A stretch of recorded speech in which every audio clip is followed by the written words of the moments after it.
নমস্কার, world news বাংলায় আপনাদের স্বাগত। বাবার সঙ্গে ছেলের বেশ দূরত্ব, বলা চলে বিবাদও, এমনকি ছেলে জীবনের জেরে ঘর ছাড়াও। বর্তমানে কর্মসূত্রে সাঁইথিয়ায় থাকেন দুর্নীতি মামলায় গ্রেপ্তার হওয়া জীবন কৃষ্ণের বাবা বিশ্বনাথ সাহা। আগে যাও বাড়ি যেতেন, কিন্তু এখন তিনি আর সেই মুখও হতে পারেন না। সোমবার ছেলের কীর্তি খবর পেয়ে গিয়েছেন তিনি। জেনে গিয়েছেন ছেলেকে ইডি গ্রেপ্তার করে নিয়ে গিয়েছে, আর তারপরেই বিস্ফোরক বিশ্বনাথ সাহা।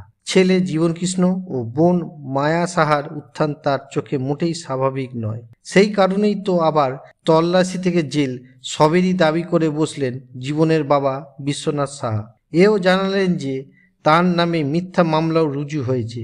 এদিন তিনি বলেন, মায়া সাহার বাড়ি ইডি তল্লাশি প্রয়োজন রয়েছে। প্রচুর সম্পত্তি করেছে ওরা, কিছুই ছিল না।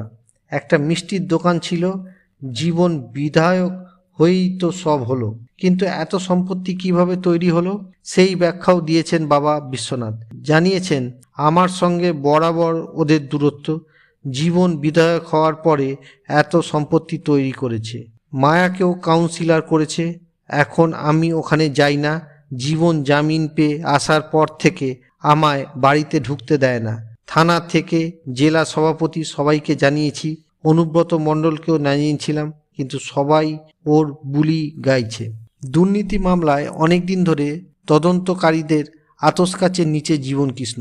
সেই কারণেই হয়তো ইডিকে দেখেই এমনি ছুট দিতে হলো তাকে। আর এই তালিকায় বর্তমানে নব্য সংযোজন জীবনের পিসি মায়া সাহা। দাদা বিশ্বনাথের দাবি, আমার বোন মায়াও এসবে জড়িত। তার সংযোজন, আমার যা পুত্র, ওর জেল দরকার। জীবন যদি ওখানে থাকে আমি তো আর কোনো দিন যেতে পারবো না। ভিডিওটি ভালো লাগলে লাইক করুন, শেয়ার করুন এবং সাবস্ক্রাইব করুন ওয়ার্ল্ড নিউজ বাংলাকে। নমস্কার।